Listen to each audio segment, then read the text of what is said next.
एक दिन बेगम बड़े मूड में थी। कहने लगी, क्या आपकी कोई गर्लफ्रेंड है? मैंने कहा नहीं। कहने लगी, किसी को ऑफिस में पसंद करते हो? मैंने कहा नहीं। फिर पूछा, शादी से पहले कोई अफेयर? मैंने कहा नहीं।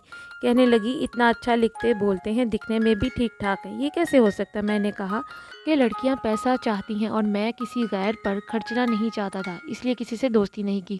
फिर पूछा, कोई तो कभी जवानी में पसंद आई होगी? मैंने कहा नहीं।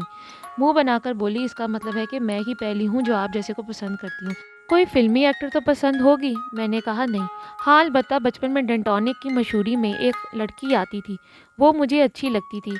मैं उस वक्त 6-7 साल का था, लेकिन फिर वो कभी टीवी पर नज़र नहीं आई।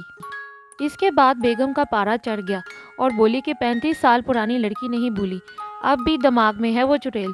तुम सारे मर्द एक जैसे हो, इसलिए अब तक बचपन की सारी चीज़ें संभाल कर रखी हैं और राशन में भी हमेशा डेंटोनिक लाते हो।